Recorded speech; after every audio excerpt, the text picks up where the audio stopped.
자, 오늘 말씀을 가지고 히스기야의 기도에서 삶을 배우다, 히스기야 기도에서 삶을 배우다, 이런 제목으로 함께 은혜 나누겠습니다.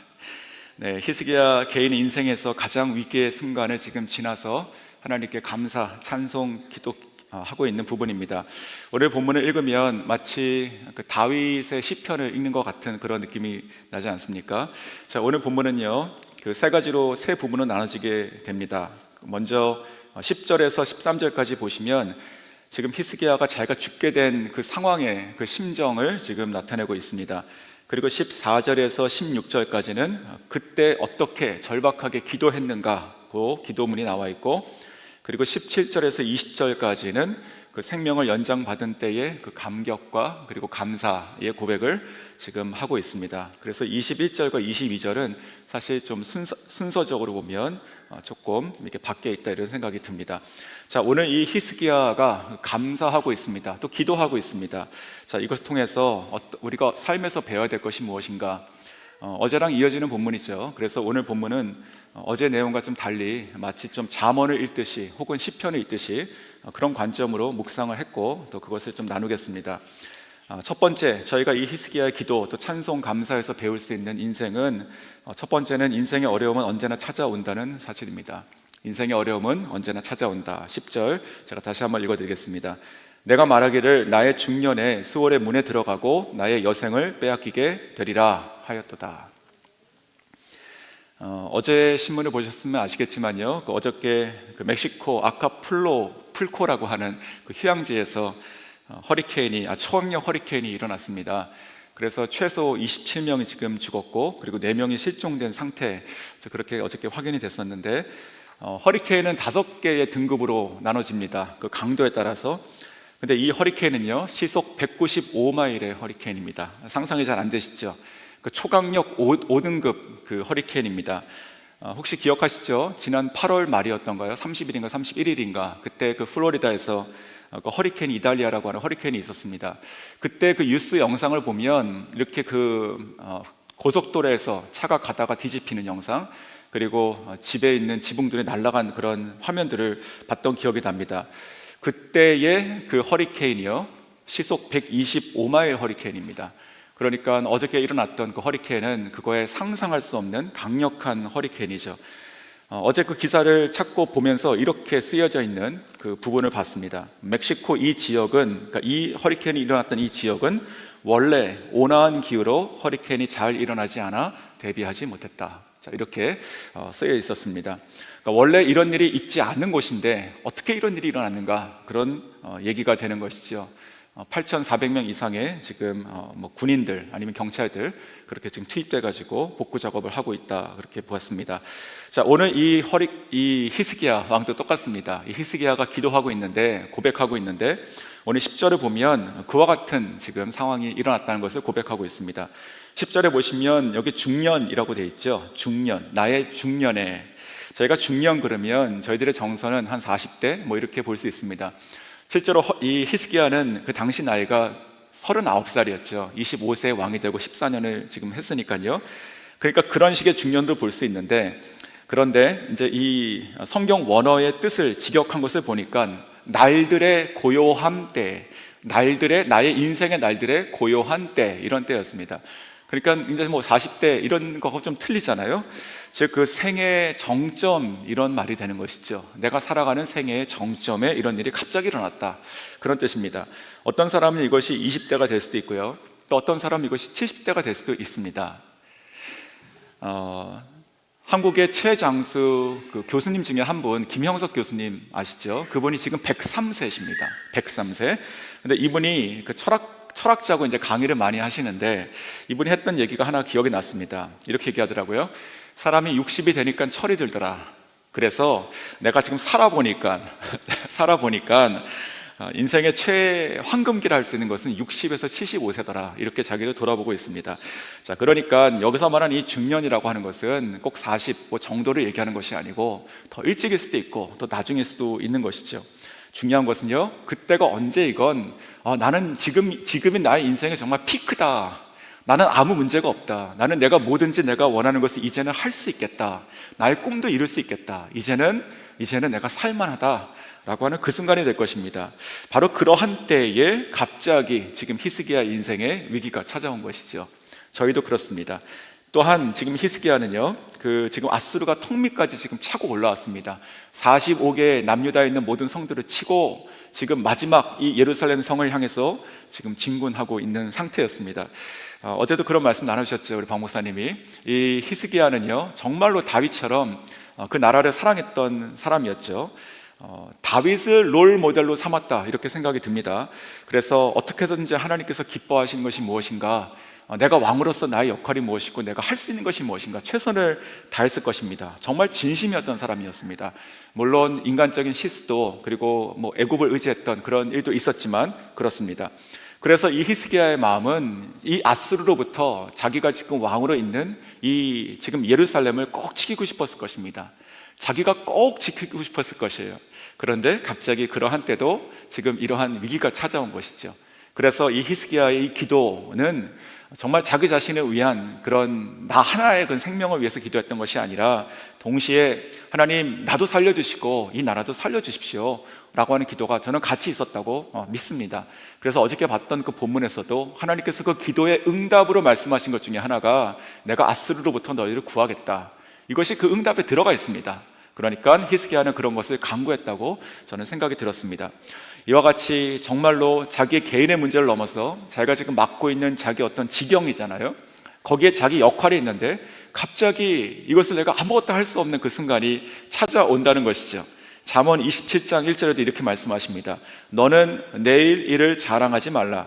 하루 동안에 무슨 일이 일어날는지 너가 알 수 없습니다. 자, 저와 여러분도요, 오늘 이 10절의 말씀처럼 우리 인생이 평안하다, 괜찮다, 안전하다 라고 생각하는 때가 있습니다. 지금 나는 특별히 하나님께 감사할 것밖에 없고 나는 특별히 문제와 어려움은 없는 것 같다 라고 여기시는 분도 계시죠. 우리가 이 말씀을 통해서 우리가 불안해하자라는 것이 아니라 항상 우리의 인생의 위기는 또 어떤 일이라도 오늘 하루의 일을 알 수 없듯이 그렇게 나에게 찾아올 수 있다는 것을 저희가 알아야 된다는 그런 말씀입니다. 자, 두 번째, 이 히스기야의 기도와 찬양을 통해서 우리가 배울 수 있는 인생은 무엇일까요? 자, 두 번째는요, 그 삶의 의미는 예배다라는 것입니다. 삶의 의미는 예배다. 자, 11절 제가 다시 읽어드립니다. 내가 또 말하기를 내가 다시는 여호와를 배웁지 못하리니 산자의 땅에서 다시는 여호와를 배웁지 못하겠고 내가 세상의 거민 중에서 한 사람도 다시는 보지 못하리라 하였도다. 자, 이것도 지금 이 히스기야가 병이 들어가지고 아주 공고했던 그 당시의 심정을 얘기하고 있습니다. 그때 이렇게 고백했다는 지금 말이죠. 어저께도 저는 귀한 말씀 주셨죠. 우리 삶의 끝은 우리가 삶이 생명의 끝이 아니라 기도가 끝나는 것이 끝이다, 이렇게 어제도 제가 들었습니다. 근데 오늘 이 11장을 통해서 그거에 하나 더 좀 애드하고 싶은 게 있었습니다. 뭐냐면 또 다른 삶의 끝이란 무엇이냐, 예배가 끝나는 곳이 삶의 끝이다, 이렇게 생각이 듭니다. 내가 살아가는 의미가 하나님을 예배하는 것이지 내가 그냥 살아가는 것이 의미가 아니라는 것이죠. 좀 말 장난 같습니까? 히스기야가 롤모델로 삼았을 것 같은 그 다윗이 생각났습니다. 다윗도요, 그가 살아가는 그 모든 그 삶의 순간순간, 그리고 자기의 삶의 목적, 자기가 원하는 한 가지가 있었습니다. 정말 잘하시는 것이죠. 다윗이 정말 원했던 단 일생의 단 한 가지, 시편 27편 4절에 이렇게 나옵니다. 내가 여호와께 바라는 한 가지 일, 그것을 구하리니. 무엇일까요? 곧 내가 내 평생에 여호와의 집에 살면서 여호와의 아름다움을 바라보며 그의 성전에서 사모하는 것이라. 다윗은요, 왕입니다. 모든 것을 다 가진 사람이었고 모든 것을 할 수 있는 사람이었습니다. 다 누릴 수 있는 사람이었어요. 그렇게 하나님께서 주신 것을 감사하고 누리고 살든 누가 뭐라고 하겠습니까? 그런데 다윗은요, 이 시편에서 고백하듯이 내가 진짜 내 평생에 한 가지가 있다. 내가 이 한 가지를 하나님께 내가 구하고 나갈 것이다. 그것이 뭐라고요? 내가 여호와의 집에 살면서 그 여호와의 아름다움을 바라보며 내가 살아가는 것이다. 예배죠, 예배. 자, 그래서 다윗은 왕이었지만 그의 인생의 가치, 내가 정말 만약에 내가 살아가면서 내가 한 가지 나의 삶의 자리를 내가 얻을 수 있다면 나는 이렇게 선택하겠다라고 하는 또 다른 구절이 있습니다. 시편 84편 1절이죠. 만군의 여호와여, 주의 장막이 어찌 그리 사랑스러운지요. 자, 비슷한 말이죠. 자, 그래서 10절에 이렇게 얘기합니다. 주의 궁정에서의 한 날이 다른 곳에서의 첫날보다 나은즉 악인의 장막에 사는 것보다 내 하나님의 성전 문지기로 있는 것이 좋사오니. 이 다윗은요, 평생 자기가 원했던, 사모했던 한 가지가 뭐였습니까? 하나님의 전에 살면서 하나님의 아름다움을 보는 것, 즉 예배하는 삶을 원했습니다. 그래서 또 다른 시편을 보니까 다윗은 그래서 내가 정말 원하는 것은 내가 진짜 그 모든 것을 가지고 있는 다 화려한 궁정에서 내가 첫날을 산데 무슨 의미가 있겠냐, 나는 정말로 그 성전의 문지기라도 좋으니까 내가 주님의 전에 가겠다, 이렇게 지금 고백하고 있습니다. 제가 예전에 조금 무슨 말인지 모르겠지만 제가 그 시편을 읽으면서 이것이 나의 노후가 아닐까 이런 생각이 들었었습니다. 마지막에 내가 사찰 집사가 되고 싶다 이런 생각을 순진하게 이렇게 좀 했던 기억이 있는데, 지금도 그런 마음 동일합니다. 자, 그래서 이 다윗이 정말로 그런 마음으로 살았다는 것이죠. 평생에 원했던 것은 우리가 다윗처럼 하나님 나도 왕이 되고 싶습니다, 다 누리게 해주시고 감사 찬양만 있게 해주십시오 라고 하는 것도 좋지만, 그 모든 것보다 다윗이 원했던 것은요, 주님의 전에 거하면서 하나님의 아름다움을 보면서 내가 차라리 문지기라도 좋으니까 내가 그렇게 살겠다, 그렇고 싶다 라고 왕궁에서 늘 주님의 전을 사모하면서 살았습니다. 그 마음을 주님께서 아시고 솔로몬을 통해 가지고 성전을 건축하게 하신 것이지요. 자, 이 히스기야의 이 기도의 심정을 보니까 저는 같다 생각이 들었습니다. 11절 저희가 읽었지 않습니까?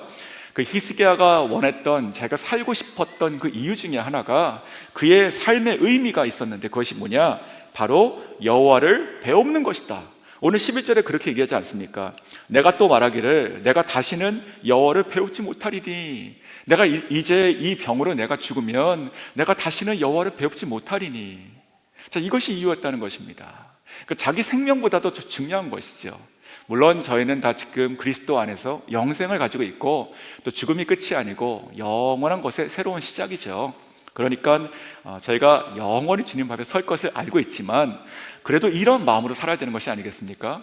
저희가 살아가고 생명이 연장되고 이런 것들을 강구하고 있는 그 이유가, 내가 정말 더 주님을 사랑하고 싶은데, 내가 더 주님을 예배하고 싶은데, 내가 정말로 더 그러고 싶은데 라고 하는 그런 마음들이 저에게 있으면 좋겠습니다. 그런 것이 없는 1년, 10년 혹은 100년 이상이 된다 하더라도 예배가 없이 그저 잘 먹고 잘 사는 것이 별로 의미가 없다는 것을 저희가 다시 한번 깨닫고 고백하시는 오늘 하루 될 수 있기를 원합니다. 자, 세 번째, 오늘 이 히스기야의 찬양을 통해서 우리가 인생을 배우는데 무엇을 배울 수 있는가? 하나님의 주권을 인정하고 살아가야 된다는 것입니다. 하나님의 주권을 인정하고 살아가야 된다. 12절 말씀입니다.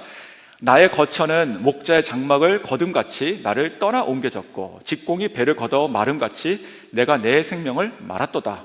주께서 나를 틀에서 끊으시리니 조석간에 나를 끝내시리라. 뭔가 지금 죽음이 임박한 그런 지금 상황을 얘기하고 있습니다. 그런데 이 말씀도 똑같다 생각이 듭니다. 이 말씀 가운데 히스기야의 평소에 그 신앙관이 지금 다 녹아져 있기 때문에 그런 것이죠. 자, 오늘 이 12절에 지금 비유를 하고 있습니다. 자기 인생을, 자기의 거처, 자기의 인생, 생명을 지금 비유로 말하고 있는데, 이 비유에서 지금 자기 자신은 뭐로 지금 나타나 있습니까? 장막과 배로 나타나 있죠. 즉, 목자가 장막을 거두면 끝, 그렇죠? 그리고 직공이 배를 걷어서 마르면 끝. 자, 이렇게 지금 자기 자신을 보고 있습니다. 자기가 무엇이건 간에 자기의 인생과 자기의 거처, 자기의 안위는 다 목자 대신 하나님께 지금 달려있다. 즉, 하나님께서 나의 인생을 말기도 하고 펴시기도 한다라고 하는 그 주권, 하나님이 나의 주권자다라고 하는 그 말의 의미가 지금 12절에 이렇게 다 들어가 있습니다. 갈라디아서 2장 20절, 저희들이 너무 사랑하는 말씀 중에 하나죠. 내가 그리스도와 함께 십자가에 못 박혔나니 그런즉 이제는 내가 사는 것이 아니요 오직 내 안에 그리스도께서 사시는 것이라. 이제 내가 육체 가운데 사는 것은 나를 사랑하사 나를 위하여 자기 자신을 버리신 하나님의 아들을 믿는 믿음 안에서 사는 것이라. 자, 보통 저희가 이 말씀을 보면 혹은 외우면 앞부분은 그래도 잘 알고 있습니다. 이제는 내가 사는 것이 아니고 내가 그리스도와 함께 내가 십자가에 못 박혔다. 그래서 내가 사는 것이 아니고 내 안에 그리스도가 사는 것이다. 자, 여기까지는 저희가 잘 알고 있습니다. 그러니까 믿음의 고백입니다. 그렇죠? 죄로 말미암아 우리가 십자가에서 죽었고 그리스도의 부활로 말미암아 우리도 건짐받고 살아났죠. 그런데 뒷부분은 저희가 잘 기억하고 있지 못하고 있습니다. 그 뒷부분에 뭐라고 지금 쓰여져 있었습니까? 그래서 내가 육체 가운데, 여전히 내가 육체 가운데 오늘을 살아가는 그 이유가 무엇이냐? 바로 나를 사랑하시고 나를 위하여 자기 자신을 버리신 하나님의 아들 예수 그리스도를 믿는 믿음 가운데 살아가는 것이다. 자, 시몬 베드로가 이렇게 고백했죠. 주는 그리스도시요 살아계신 하나님의 아들입니다. 예수님 누구십니까? 그리스도시고 우리의 구원자, 그리고 살아계신 하나님의 아들이십니다. 자, 그렇죠? 그런데 이 사도 베드로가 이 고백을 할 때 주님을 뭐로 불렀습니까? 주는 이렇게 부르죠.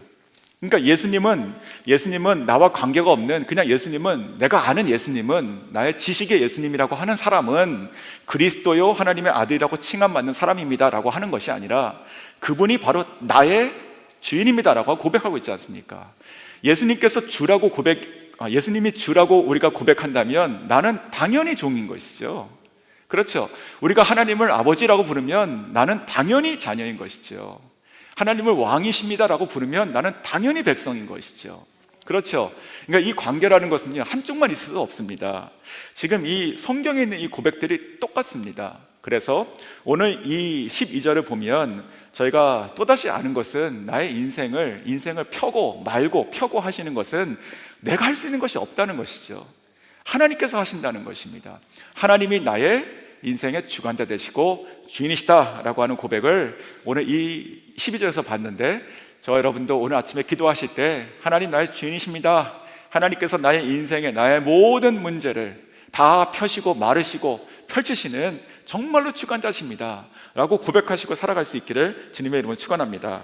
자, 네 번째, 오늘 이 고백에서 우리가 배울 수 있는 인생이 무엇인가? 네 번째는요, 하나님만이 나의 안전이시다. 하나님만이 나의 안전이시다는 사실이죠. 고백하십니까? 자, 14절입니다. 나는 제비같이 핫같이 지적이며 비둘기같이 슬피 울며 내 눈이 쇠하도록 앙망하나이다. 여호와여, 내가 압제를 받사오니 나의 중보가 되옵소서. 자, 이 뒷부분입니다. 뒷부분. 그러니까 여호와여, 내가 지금 압제를 받습니다. 그러니 나의 중보가 되어 주십시오. 여기서 지금 압제와 중보는요, 법정 용어가 쓰였습니다.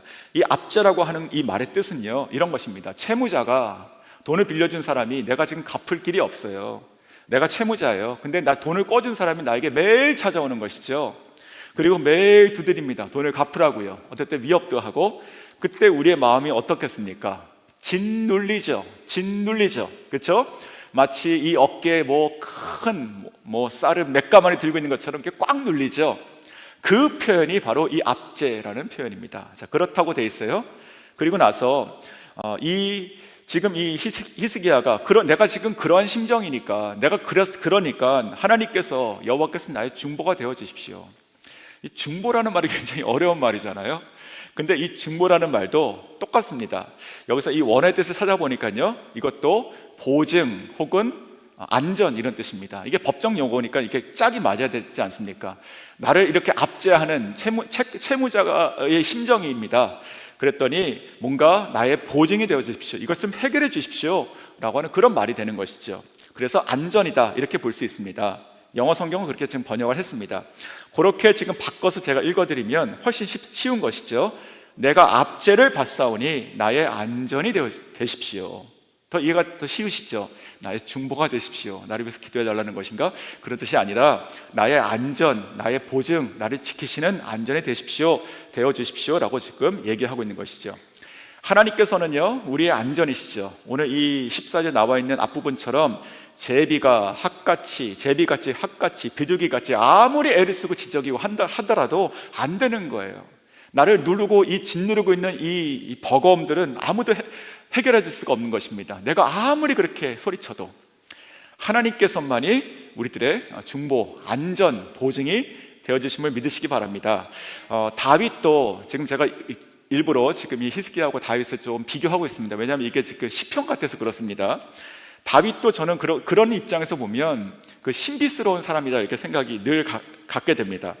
다윗은 하나님께서 내 마음에 합한 자다. 자, 내 마음에 합한 자다, 이 말의 뜻도 이런 것입니다. 하나님 마음이 여기 있어요. 이 마음을 알고 그 뒤에서 그 마음을 따라간다, 이런 뜻입니다. 그러니까 내 마음이 합한 자다. 너도 그런 생각했어? 이렇게 그런 뜻이 아니라 하나님께서 품으신 마음이 있지 않습니까? 어떤 상황이건 누구 앞에서든 그 하나님 마음이 이렇게 앞으로 나아가고 계신데 뒤에 바짝 붙어 있었던 이 다윗이 그 마음을 알아가지고 바짝 쫓아간다는 뜻입니다. 그것이 하나님 마음에 합한다는 뜻이에요. 그래가지고 영어 성경에는 after his heart 이렇게 되어 있죠. 하나님 마음을 뒤쫓아가는 사람이다, 이렇게 표현하고 있는데, 이 다윗은 그런 사람이에요. 그래서 다윗이 설령 큰 죄도 2번 범하지 않습니까? 인국에서하고 간음 사건, 그 외에도 사실 여러 번 또 작은 죄들도 많이 있습니다. 우리가 사무엘서를 쭉 읽어보면. 그럼에도 불구하고 그러한 순간순간 이 다윗은 하나님 마음에 합하게 반응하고 쫓아가고 계속 자기 자신을 바꿔서 주님께 나아가죠. 떨어지지 않고 더 붙고 더 붙고 더 붙죠. 자, 그렇게 살아가야 되는 것이에요. 그런데 이 다윗처럼 그렇게 하나님 마음에 합한 자의 삶이, 우리가 성경을 보면 성경에 있는 그 누구보다도 고생스러운 삶을 산다는 것이죠. 누구보다도 고난의 삶을 살아요. 하나님께서 내 마음에 정말 합한 사람이다 라고 하면 좀 형통하게 좀 풀려주면 얼마나 좋습니까? 그냥 좀 익셉션을 주시는 것이죠. 그래, 다 내가 마음에 안 드는데, 내 마음에 드는 사람 내가 몇 명 없는데 그 중에 1번이 다윗이다. 그래, 너는 내 편, 내 마음 잘 알지? 하고 좀 그렇게 자기 서클에 좀 이렇게 들어오게 하시면 안 되겠습니까? 그런데 다윗의 인생을 보면 마치 하나님 아웃사이더 같이 산다는 것이죠.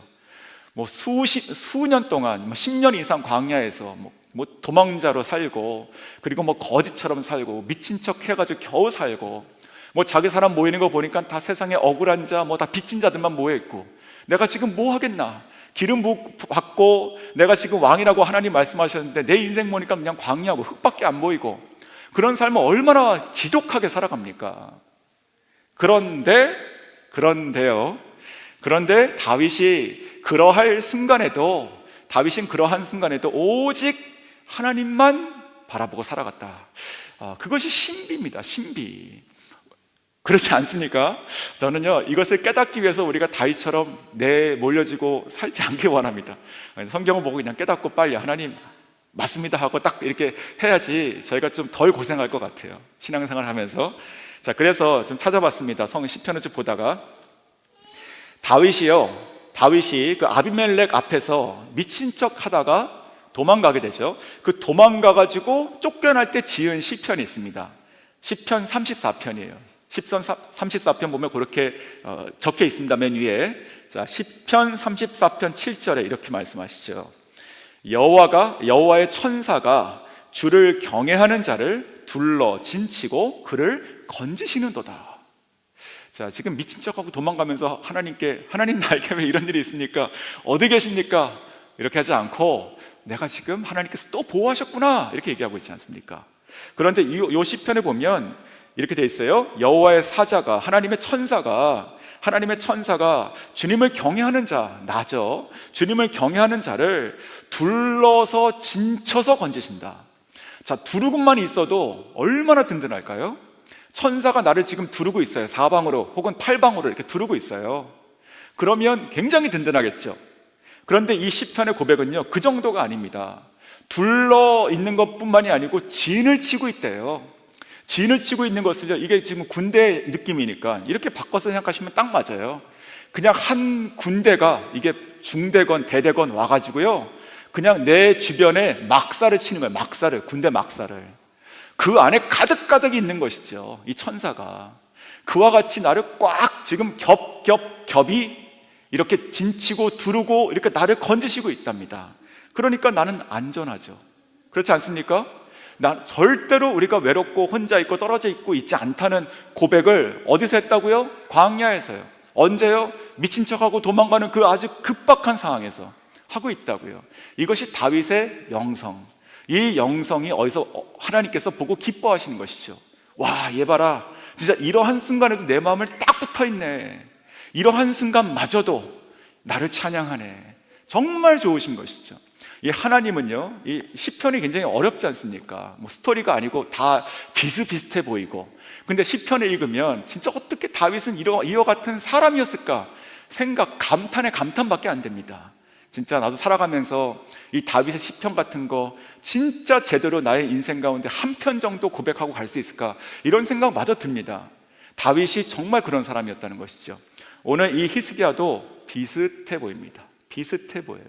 지금 이 가장 공고한 때 했던 기도가 그냥 하나님 좀 고쳐주셔야 되겠습니다, 나 좀 살려주셔야 되겠습니다, 뭐 그런 정도의 가장 이것이 중요한 것이죠. 핵심이긴 합니다. 근데 그런 정도, 그 얘기는 이게 끝나면 끝, 이런 정도가 아니고요, 그러한 중에도 지금 하나님은 뭐라고 지금 고백하고 있습니까? 하나님, 내가 지금 짓눌리고 있지만 오직 하나님께서 나의 안전이십니다 라고 지금 고백하고 있는 거예요. 이게 신앙 고백입니다. 그래서 저 여러분도요, 이러한 신앙 고백을 하실 수 있게 원하고, 언제 하십니까? 내가 짓눌리는 때에 이러한 신앙 고백을 정말 빛나도록 하시는 저 여러분 될 수 있기를 주의 이름으로 축원합니다. 자, 마지막으로 오늘 이 본문을 통해 가지고 우리가 배울 것이 무엇인가? 마지막, 바로 다 이루신 줄 믿고 살아가는 인생입니다. 다 이루신 줄 믿고 살아가는, 네, 하나님 다 이루신 줄 믿습니다. 네, 그것이죠. 15절입니다. 주께서 내게 말씀하시고 또 친히 이루셨사오니 내가 무슨 말씀을 하오리이까? 내 영혼의 고통으로 말미암아 내가 종신토록 방황하리이다. 자, 이 15절을 보시면 이게 약간 조금 애매해집니다. 왜냐하면 앞부분을 읽으면 다 됐어요. 뒷부분을 읽으면 방황하고 있어요. 그렇지 않습니까? 그 느낌을 아시겠어요? 그렇죠? 자, 그래서 오늘 이 15절을 보시면 낫겠다라고 하는 응답을 들은 상태로 볼 수 있어요, 지금.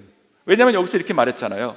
주께서 내게 말씀하시고 또 친히 이루셨사오니, 지금 들은 말을 이루신 줄로 믿은 거예요. 근데 아직 안 났단 말이죠. 그래서 지금 여전히 지금 내 영혼의 고통으로 말미암아 내가 지금 종신토록 아직 계속 지금 고통 가운데 방황하고 있다, 이렇게 지금 볼 수 있는 것입니다. 자, 이것을요, 저희가 이렇게 표현합니다. 성경을 해석하거나 할 때 already but not yet 이렇게 얘기합니다. 즉 이미 그러나 아직, 이런 뜻입니다. 이미 이루셨어요. 하나님 말씀이 다 성취가 되었어요. 하지만 아직 아니에요. 그러니까 이것이 이제 우리가 성경을 읽는 해석의 그런 굉장히 중요한 것 중에 하나죠. 하나님의 말씀이 다 이루어지셨지만 아직 안 이루어진 거예요. 그러니까 안 이루어진 것이 아니라 다 이루어지신 거예요. 하지만 안 이루어졌어요. 그런데 저희는 다 이루신 것을 믿고 살아가는 것이죠. 오늘 이 성경 말씀을 보면 똑같다 생각이 듭니다. 두 가지 고백이 지금 같이 있습니다. 하나님께서 지금 언제 이러한 상황이 있었을까요? 지금 이 똑같은 이 장면이 열왕기 하에도 나오죠. 열왕기 하 20장에 보면 조금 더 자세하게 이 사건이 나오는데, 그때 1절에 이렇게 나옵니다. 이사야가 저에게 나와서, 그 왕에게 나와서 이르되 여호와의 말씀이 너는 집을 정리하라, 너가 죽고 살지 못하리라 하셨나이다. 그러니까 히스기야는요, 진짜로 지금 죽음의 통보를 받은 상태였습니다. 집을 정리하라, 이제 이 왕궁의 것도 정리하고 너의 업무도 이렇게 사람들에게 나누고 집도 가가지고 부모님도 뵙고 뭐 이런 것이잖아요. 집을 정리하라 이렇게 얘기했어요, 이사야가. 그리고 나서 2절에 보니까 집을 정리해야 되는 이 히스기야가 집을 정리 안 하고, 성경 보면 나중에 보십시오, 그 얼굴 낯을 벽으로 향하여 여호와께 기도하며 이렇게 되어 있습니다. 집을 정리해야 될 사람이 하나님께 기도해요. 그러니까 인생의 정리의 마지막 순간에 뭐 하느냐, 우리가 집에 불나면 뭐 가져 나오냐 이런 얘기 가끔 하지 않습니까? 내 인생이 지금 정리된 걸로 통보를 받았습니다. 마지막에 뭐 하겠습니까? 그래, 못 해본 거 그냥 한번 실컷 해보자가 아니라 기도했죠. 그러니까 기도하는 삶으로 그냥 반사적으로 나갔죠, 이 히스기야가. 그리고 나서 3절에 심히 통곡했다. 하나님께 눈물로 기도하는 거예요. 눈물로 기도했어요. 그리고 4절이에요. 그리고 4절. 그러니까 1절 통보받고 2절 벽을 향해서 기도하기 시작했고 3절에 통곡하고 기도하고 있어요. 그리고 4절 보니까 이렇게 쓰여져 있습니다. 이사야가 성읍 가운데까지 이르기 전에, 이 예루살렘 성읍 가운데, 그러니까 왕궁에서 나가서 그 예루살렘 성읍 가운데까지도 가기 전에 여호와의 말씀이 그에게 임하여 이르시되, 그러니까 낫겠다고 하는 응답이 즉각 이루어진 거예요. 대략적으로 1시간도 안 됐다고 생각이 듭니다. 이 통보를 받고 정말 죽는다고 생각했고 벽을 향해서 통곡하며 기도했고, 그리고 나서 이 하나님의 응답이 이사야에게 오잖아요. 오늘 본문에도 그래가지고 너 환부에다가 이게 살구나무입니까? 무화과나무를 붙여가지고 종초에 붙이면 낫 것이다, 이렇게 하나님께서 이렇게 통해서 말씀하시잖아요. 이 말씀이 이전에 있었으니까 오늘 이 기도보다 앞에 있어야겠죠, 사실은. 자, 그래서 그 하나님의 응답이 1시간도 안 돼가지고 정말 임했습니다. 자, 이걸 통해서 저는 이렇게 생각이 드는 겁니다. 정말로 이 히스기야가 다윗과 닮은 점이 이것이다. 즉, 어떤 사항이 딱 터지면 하나님께서 무엇을 원하시는지, 내가 지금 무엇을 해야 되는지가 본능적으로 딱 그것이 발견되는 거예요. 그래서 그냥 그 일이 돌아가거나 지체되거나 그런 것이 없이 그냥 딱 그것을 해버리는 것이죠. 하나님께서 정말 원하시는 것, 내가 이 상황을 통해 가지고 내가 히스기야에게 원하는 그 리액션이 나온 거예요. 그러니까 하나님은 이미 하나님의 잡이 끝난 것이죠. 이 상황의 잡이. 그래가지고 바로 그냥 하나님께서 통보하시는 거예요. 낫겠다. 그렇죠? 자, 이렇게 있는 상황 가운데 그럼에도 불구하고 이 히스기야는 낫겠다라고 하는 이 말씀의 응답을 들었지만 아직 안 났어요. 아직 그 무화과 나무를 붙여가지고 아직 종기가 안 났단 말이죠. 그때 그 상황, 그 짧은 순간이라 하더라도 지금 오늘 15절의 고백을 보니까 무슨 고백이 나옵니까? 하나님 말씀하셨으니 이루신 줄 믿습니다, 이렇게 된 거예요. 그렇죠?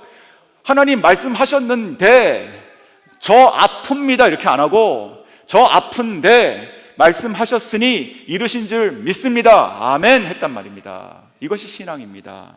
그렇지 않겠습니까? 자, 이와 같은 것을 저희가 보면 그러면 우리는 무엇을 해야 되는가?